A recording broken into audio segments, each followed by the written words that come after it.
Now, I wanted to show you actually a video by from Lloyd Austin, an interview that he gave, because I think it kind of sets the stage, and it's about the long range missile question and his answer, which is to the question of whether Ukraine should have these missiles and whether they should be able to use them.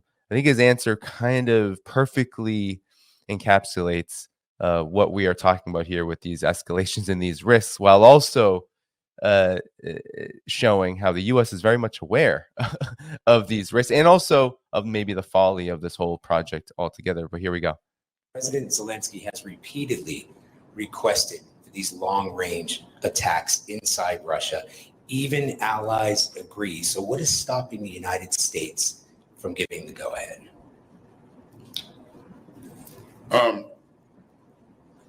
Again, I don't believe what is stopping the United States. I don't believe one specific capability will be decisive, and you know, I stand by that comment. I think Ukraine has a pretty significant capability of its own to address targets that are well beyond the range of ATACMS or even Storm Shadow, for that matter. And as we look at the battlefield currently, we know that the Russians have actually moved their aircraft that are using the glide bombers beyond the range of ATACMS. So this is an interesting argument, but again, I think, you know, for the foreseeable future, we're going to make sure that we remain focused on helping them do those things that are enable them to be effective in defending their sovereign territory. Okay, that was difficult for Lloyd Austin that to answer that question, but yeah, your reactions to the fact that there are these escalations, it's almost like a runaway train toward war with Russia, but at the same time, I mean, just listening to Lloyd Austin, the confidence just doesn't seem to be very present. Your thoughts? Well, again, that's another good point. And for people who remember the 2019 Rand Corporation paper extending Russia, and this idea of sending lethal aid to Ukraine to precipitate a Russian intervention to hopefully overextend Russia and collapse it in a kind of Soviet-style collapse. It also said that the risks were Ukraine being destroyed in the process, and also destroyed along with it U.S. credibility. And that's exactly what we are watching be destroyed right now. And when you see the Secretary of Defense of the U.S. talking like this, like you say, no confidence, and they know that if they authorize these long-range strikes into Russia, there will be a retaliation. Russia makes by far more long-range weapons than collective West does. The retaliation will escalate against Ukraine. We constantly hear about the full-scale invasion that Russia has conducted into Ukraine. But if you look at the conflict from 2022 up until now, you can see how Russia has gradually expanded it, escalated, Ukraine striking Russian energy infrastructure. Russia was already hitting Ukrainian infrastructure, but they had left a lot of it intact so that they could escalate. And as soon as Ukraine began striking Russian energy infrastructure, they started wiping out the rest of Ukraine's energy infrastructure. So there's always another rung up the ladder Russia reserves to escalate, specifically to maintain this leverage over the collective West. Something else that we've heard Russia talk about is providing long-range precision-guided weapons to other actors around the globe. Now, we all know the United States has hundreds of military bases all around the globe. We can see how ineffective they are against, say, Ansar Allah in Yemen. Imagine Russia providing even more capabilities to groups like this around the globe. The U.S. military presence in Syria, extremely vulnerable, already coming under attack. Imagine if that escalated. So this is what Russia has done. And this is why I always tell people, because ordinary people get very frustrated about the pace that Russia is going at. They say, why isn't Russia doing more quicker? They're being patient. They're being strategic. They're removing their emotions from this. Ukraine specifically, the Ukraine and its Western backers specifically do things to try to provoke Russia. They do the same thing in proxy wars all around the globe. Israel's another example, is like the master of escalation and provocation. But what needs to be done is restraint, patience, and strategy. This is what Russia is doing, and this is why Russia is winning. Yeah, I mean, it begs the question: why would Russia then take massive steps to perhaps accelerate the end of this conflict, if in fact the risks of such you could call a gambit, as they always say, with the Kursk incursion, the risk of such a gambit actually could bring on far more consequences and for Russia than right now, where Russia does seem to be on the path toward an eventual victory, and one that will come with, of course, costs, but far lower costs than the opposite option or the other option. So that gets me to, Brian, this question of, well, Russia is fighting a war of attrition here, and Russia is trying to manage the conflict. And I think much of the world that has been watching this conflict outside of the NATO sphere has been aligned with this to a large degree. But at the same time, there's always this threat of a larger confrontation. And I'm wondering about, where do you see this conflict going in terms of this larger confrontation you were speaking about? Because all the war gamers, war simulators, think tanks, they talk about it, they war game about it.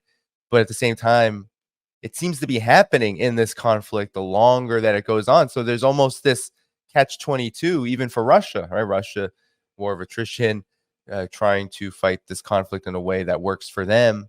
But then you also have on the other side NATO and the United States green lighting or outright provoking and pursuing policy that leads to a bigger confrontation. So where do you think this is all headed?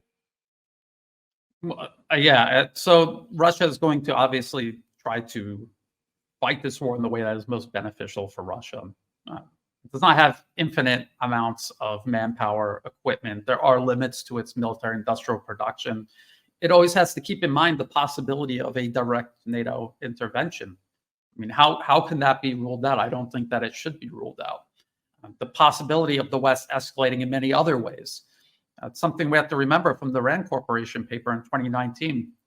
All of the options that were described there to extend Russia did not just pertain to Ukraine. They also talked about Georgia, the rest of the Caucasus region, Central Asia, and we've actually seen the United States try to exercise every single one of these options. So Russia has to keep all of that in mind. And then we have to remember that this is just one part of a much larger conflict. The U.S. isn't just trying to overextend and collapse Russia. It has, since the end of the Cold War, pursued a policy of global primacy. It wants to be the most powerful and utterly uncontested nation on Earth. So it needs to get rid of Russia, China, and the rest of the multipolar world, because all of it stands as a potential competitor to the U.S. I was just looking at a very old article from the New York Times, 1992. U.S. strategy plan calls for ensuring no rival develops.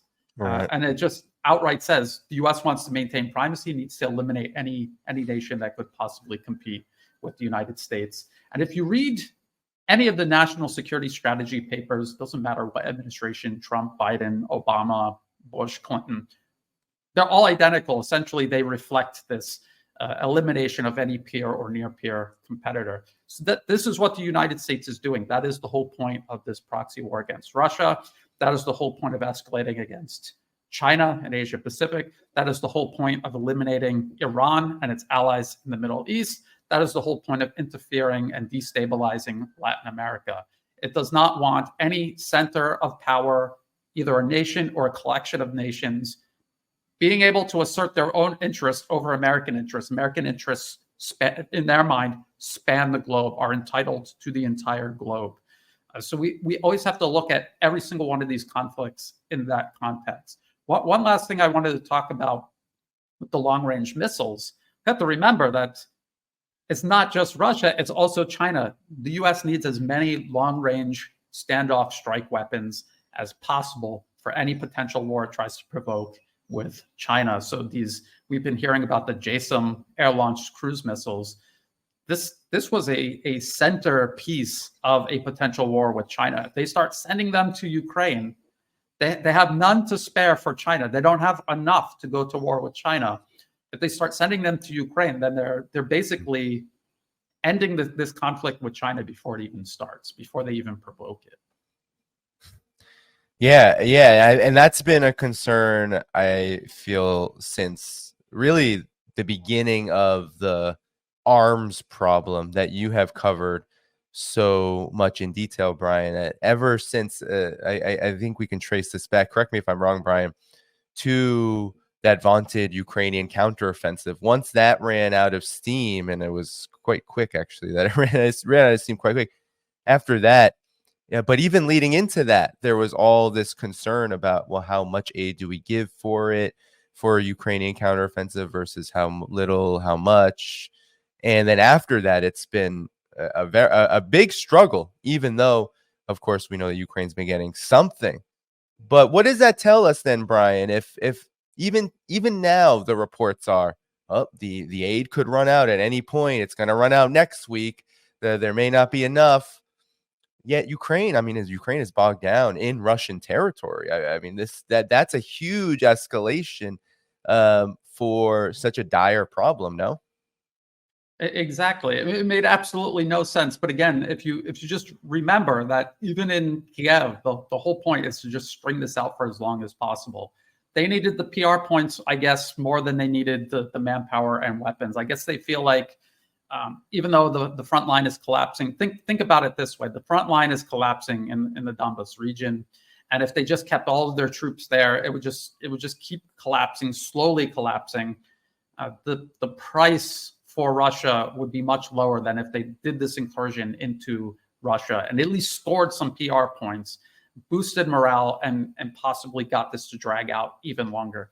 Before the Kursk incursion, just think about all of the articles we were hearing about how, even in the Western media, how Ukraine is done, morale is destroyed, people have no hope of winning. And these were all things that we have all been saying since this all began, and we were called Russian propagandists for it.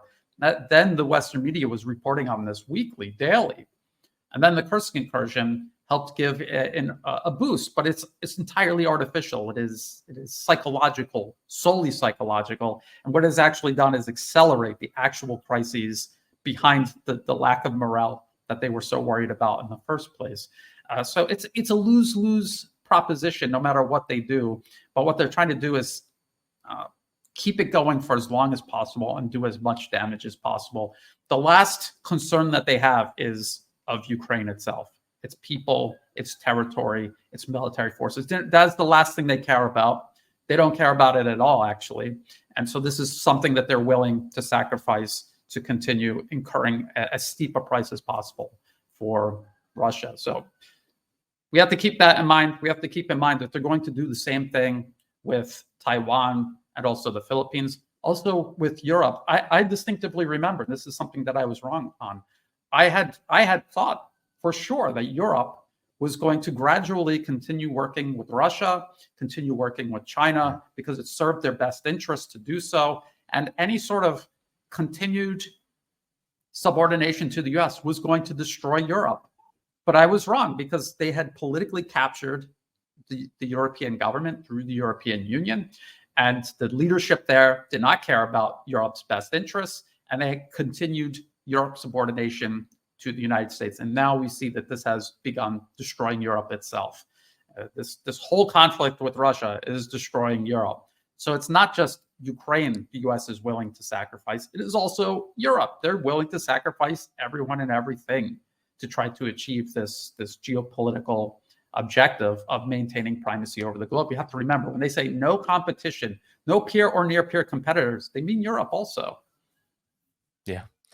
Yeah, and that 1992 New York Times article, it's almost certain that it was referencing the what's now known as the Wolfowitz Doctrine, written by Yes. then Undersecretary of State Paul Wolfowitz, a chief neocon, a legendary neocon now in the historical record. But a huge impetus behind that, of course, was after the fall of the Soviet Union. The U.S. designs were not to envelop Russia simply as a new friend, a weaker friend, maybe a subservient friend to US interests, but also to create a Russia or to design a Russia that had no capabilities of rising again in any way, shape, or form to compete with the United States. And that is essentially what has led us to this point. I believe it led us to this Yes. point where Russia actually has been able to, in a different way, shape, and form, rise again in the world in terms of influence,